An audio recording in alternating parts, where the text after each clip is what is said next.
Hello dear students, माह जनवरी assignment गणित आ गया है, जिसका मार्गदर्शन हल मैंने इस वीडियो में आप सबके मार्गदर्शन के लिए बनाया है। यह मार्गदर्शन हमारे उन विद्यार्थियों के लिए सहयोगी होगा जो परिस्थितिजन्य ऑनलाइन क्लास में नहीं जुड़ पाते या जिनके पास पुस्तक की व्यवस्था नहीं हो पाती है। इस वीडियो के माध्यम से किसी प्रकार के लाभ प्राप्ति का आशय नहीं है, यह केवल एक मार्गदर्शन है। साथ ही साथ डियर स्टूडेंट्स, आप मेरे चैनल में नए जुड़े हैं तो मेरे चैनल को सब्सक्राइब जरूर कर लीजिए और बेल आइकन दबाकर जरूर रखिए, ताकि आपको कोर्स के मटेरियल अन्य वीडियो के माध्यम से मिलता रहे और आप अच्छे से कोर्स में प्रिपेयर हो सकें और तैयार हो सकें और वार्षिक परीक्षा आप अच्छे से दिला सकें और आप अच्छे अंकों से पास हो सकें। चलिए अब चलते हैं सीधा असाइनमेंट के हल पर। चलिए, हमें पहला प्रश्न मिलता है, एक सदिश की दिक् कोज्या एवं दिक् अनुपात क्या है। सदिश vector r equal to i plus j minus 2k का दिक् अनुपात लिखिए एवं उसकी सहायता से दिक् कोज्या ज्ञात कीजिए। तो इसका आंसर आप इस तरह से लिख सकते हैं। चलिए मैं स्क्रॉल करके बताऊं आपको। ये दिक् अनुपात, डायरेक्शन रेशियो जिसको कहते हैं, इस तरह से आप इसका आंसर लिख सकते हैं आसानी से। ये दिक् कोज्या, इसका भी आप डेफिनेशन लिख सकते हैं और उसके बाद आप इसको डायग्राम के माध्यम से आप समझा सकते हैं। सदिश की दिक् कोज्या को एल, एम और एन से प्रदर्शित की जाती है। चलिए, पहले पार्ट का भाग हुआ यहाँ पर उत्तर के रूप में। दूसरा पार्ट यहाँ पर आता है, उसी में कहा गया था एक प्रश्न जिसका हमको दिक् अनुपात और उसके अकॉर्डिंग या उसके माध्यम से दिक् कोज्या का भी मान निकालना था। तो यहाँ पर सदिश दिया गया था आपको vector r equal to i plus j minus 2k का दिक् अनुपात। तो इसका दिक् अनुपात होगा i, j और k के गुणांक होते हैं। तो मैंने यहाँ पर कोष्टक में लिख दिया है 1, 1 और -2 और उसके बाद उसका मापांक निकाल के दिक् कोज्या हम आसानी से निकाल सकते हैं और इस तरह से उस सदिश का दिक् कोज्या भी निकल गया। दूसरे का पहला प्रश्न इसमें मिला है। फिर उसके बाद मात्रक सदिश किसे कहते हैं। सदिश 5i माइनस जे प्लस 2k के अनुदिश एक ऐसा सदिश ज्ञात कीजिए जिसका परिणाम 8 है। तो इस प्रश्न का उत्तर विद्यार्थियों आप इस तरह से बना सकते हैं। देखिए, किसी भी सदिश का इकाई सदिश निकालना हो तो खुद उस सदिश को उसके मापांक से भाग दिया जाता है। तो मैंने यहाँ पर सूत्र के रूप में लिखा है, उसको a मान लिया है और उसके बाद उसका मापांक निकाला और उस सदिश को उसके मापांक से भाग दिए तो उस सदिश का इकाई सदिश निकल गया। उसके बाद कहा गया उसमें अनुदिश 8 परिणाम वाला सदिश चाहिए। तो हम क्या करेंगे, हम उस सदिश को 8 से मल्टीप्लाई या गुना कर देंगे। तो हमें इस तरह से 8 परिणाम वाला इकाई सदिश प्राप्त हो जाता है। चलिए दूसरे का बस एक्शन में आते हैं। तो दूसरे का बस एक्शन है, एक सदिश का प्रक्षेप क्या है। सदिश i plus 3j plus 7k का सदिश 7i plus j plus 8k पर प्रक्षेप ज्ञात कीजिए। तो मैं इसका परिभाषा को पढ़ देता हूँ स्टूडेंट्स। दो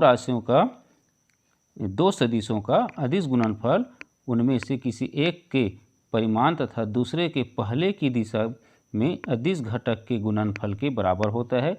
इस प्रकार किसी एक सदिश का अन्य सदिश की दिशा में घटक को उसका प्रक्षेप कहते हैं। जैसे हमें दो सदिश दिया गया था, वेक्टर a और वेक्टर b, जिसको मैंने माना है, ठीक है। तो उसे हमें ज्ञात करना है क्या, वेक्टर a का सदिश b पर प्रक्षेप। तो इसका जो सूत्र होता है, उन दोनों सदिशों का अदिश गुणनफल और जिसकी दिशा में ज्ञात करना होता है उसके मापांक से भाग दिया जाता है। तो यहाँ पर b की दिशा में ज्ञात करनी है, तो यहाँ पर b के मापांक से हम क्या करेंगे, भाग देंगे अदिश गुणनफल को। तो इस तरह से हमें हल करना होगा और इस तरह से हल करने पर यह उत्तर ऐसा प्राप्त होता है 60/114। यह इसका सही उत्तर होगा स्टूडेंट्स। चले अब आते हैं प्रश्न क्रमांक 3 के भाग आ में और इसका भाग अ कहता है, यदि vector a equal to 2i plus j plus 3k और vector b equal to 3i plus 5j minus 2 k, तो उन दोनों सदिशों के सदिश गुणन का मापांक ज्ञात कीजिए। बहुत ही सरल सा प्रश्न है यह, इसे आप कई बार हल किए हुए हैं और आपने पिछले वीडियो में भी देखकर इसको काम किया है। तो दो सदिश हमने माना, एक वेक्टर a और vector b, a cross b निकालना है। तो इसके लिए देखें, इस विधि से आप आसानी से इसको हल करके निकाल सकते हैं। a cross b equal to इस तरह से लिखेंगे और उसके बाद इसका उत्तर इस तरह से हमें प्राप्त होता है। उन दोनों सदिश का सदिश गुणन, उसके बाद उसका मापांक निकालना है, तो मापांक निकालने का यह सूत्र होगा a cross b equal to, और इस तरह से हम यहाँ पर उन दोनों सदिशों का गुणनफल का, सदिश गुणनफल का हम मापांक निकाल सकते हैं। यहाँ पर एक स्टेप मेरे से छूट गया है, जिसको आप आसानी से लिख सकते हैं। तीनों पदों को जोड़कर आप उसका योग का वर्गमूल निकाल सकते हैं। ठीक है विद्यार्थियों, यहाँ पर आप एक स्टेप आप अपने से लिख लीजिएगा और आप बना सकते हैं। बहुत आसान सा प्रश्न है।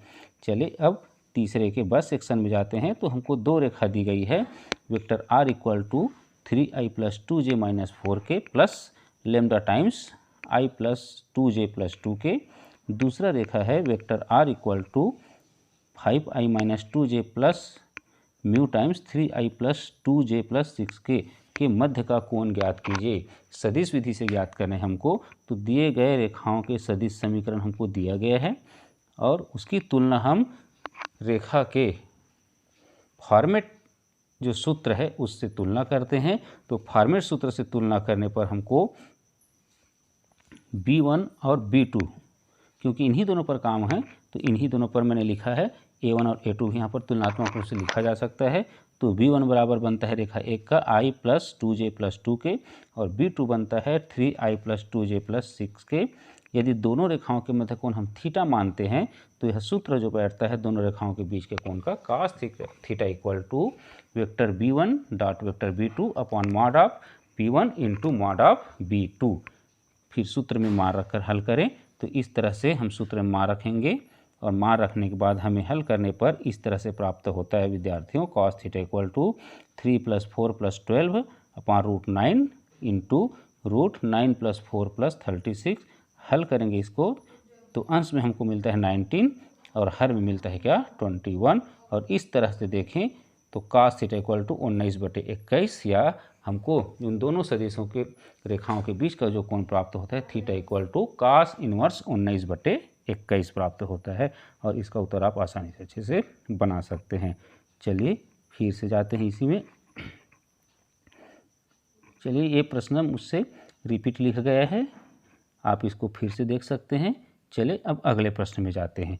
प्रश्न क्रमांक 4। प्रश्न क्रमांक 4 कहता है समतलों vector r dot i plus j plus k equal to 6 और vector r dot 2i plus 3j plus 4 k equal to minus 5 के प्रतिच्छेदन तथा बिंदु 1 1 से जाने वाली समतल का सदिश समीकरण ज्ञात कीजिए। किन्हीं भी दो समतलों से जाने वाले के प्रतिच्छेदन रेखा से जाने वाले समतल का समीकरण का एक सूत्र होता है और वह सूत्र देखें यहाँ पर होगा, पहला समतल धन लेमडा टाइम्स दूसरा समतल इक्वल टू 0। और चूंकि उसके बाद प्रश्न अनुसार यह जो समतल है बिंदु 1 1 और 1 से जाती है, मतलब i प्लस j प्लस के को से जाती है, इसलिए क्या करेंगे यहाँ पर उसके जगह i प्लस j प्लस के रखेंगे और लेमडा का मान निकालेंगे। और लेमडा का मान निकालने के बाद इस मान को पुनः हम क्या करेंगे, समीकरण में 3 में रख देंगे, जो हमारा फॉर्मेट समतल का समीकरण है। इसको चाहे आप अच्छे से बॉक्स इन करके रख सकते हैं।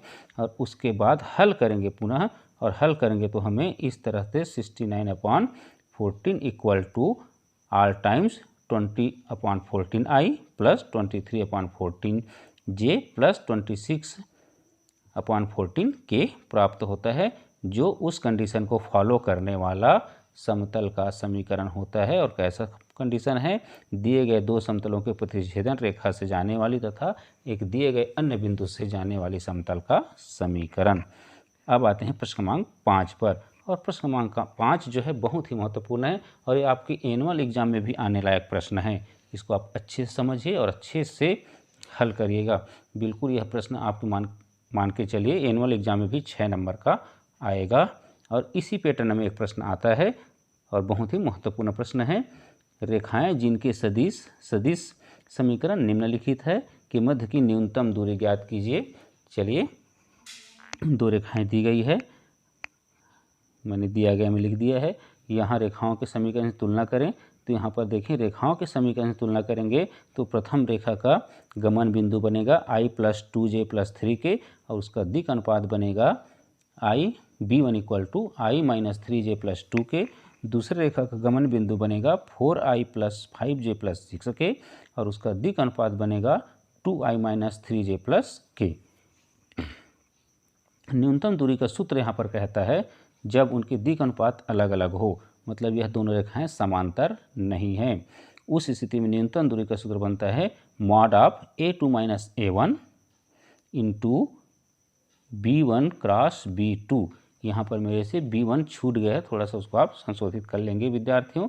b1 क्रॉस b2 है वह upon mod of b1 cross b2। अब इसी फॉर्मेट के लिए हम काम करेंगे और इस फॉर्मेट के लिए काम करने के लिए हम क्या करेंगे, बारी बारी से काम करेंगे और जो मान आएंगे उसको हम क्या करेंगे, लास्ट में यहाँ पर पुटअप कर देंगे, जिससे हमको क्या निकल जाएगा, दोनों रेखाओं के बीच की न्यूनतम दूरी निकल जाएगा। तो चलिए सबसे पहले काम करते हैं क्या, a2 - a1 काउंट करते हैं। तो देखें a2 - a1 काउंट किया मैंने, दोनों सदिश को घटाया और इससे हमको निकल क्या, a2 - a1 निकल गए। बिल्कुल सामान्य सा प्रश्न है, सिस्टम है। उसके बाद हम क्या करेंगे, b1 क्रॉस b2 निकालेंगे, दोनों सदिशों का सदिश गुणन, और इस तरह से आप दोनों सदिशों का सदिश गुणन निकालेंगे। ये निकल गया। उसके बाद हमको भाग देने के लिए उन दोनों सदिशों के सदिश गुणन का मापांक भी चाहिए होता है, तो हमने उसका मापांक भी निकाल लिया। जो हमने शुरू में सूत्र लिखा है उसी के अकॉर्डिंग काम कर रहे हैं, उसी के लिए काम कर रहे हैं। ये निकल गया मापांक, और मापांक आता है इसका b1 क्रॉस b2 का 3√3। उसके बाद हमको अंश में जो काम करना था क्या, a2 - a1 का किसके साथ, b1 क्रॉस b2 का जो नया सदिश बना है उसके साथ डॉट करना था या अदिश गुणन करना था। तो हमने यहाँ पर फिर से वही किया और इसका जो अदिश गुणन आता है कितना आता है, 27 आता है। अब ये सभी मान निकल जाने के बाद इन मानों को हम कहाँ रखेंगे, वही न्यूनतम दूरी के सूत्र में रखेंगे। जो हमारा न्यूनतम दूरी का सूत्र है a2 - a1 dot b1 cross b2 का मापांक, मापांक में मतलब है धनात्मक, क्योंकि दूरी हमेशा धनात्मक ली जाती है इसलिए यहाँ पर मापांक का संकेत लिया गया है, बटे mod of b1 cross b2। तो यहाँ पर 27 आया था इसका मान, और b1 क्रॉस b2 का मापांक का मान आया था 3√3। मान रखे, हल किए, और हल करने के बाद हमें जो प्राप्त होता है, जैसे 27 तो 3 या 27 मैंने काट दिया है, 9 बटे वर्गमूल 3 बचा। फिर 9 को हम लिख सकते हैं क्या, 3 गुणित वर्गमूल 3 गुणित वर्गमूल 3, वर्गमूल 3 और 3 कट जाते हैं, तो लास्ट में जो बचता है हमारे पास 3√3 बचता है विद्यार्थियों। इस तरह से आप पांचों प्रश्नों को समझकर अच्छे से असाइनमेंट बना सकते हैं और अच्छे से अंक प्राप्त कर सकते हैं। ये जो प्रश्न है आपके वार्षिक परीक्षा की तैयारी के लिए भी बहुत ही महत्वपूर्ण है, जिससे आप हल करके अच्छे से तैयार हो सकते हैं और वार्षिक परीक्षा में भी अच्छे अंक प्राप्त कर सकते हैं। चलिए, मेरी शुभकामनाएं। धन्यवाद।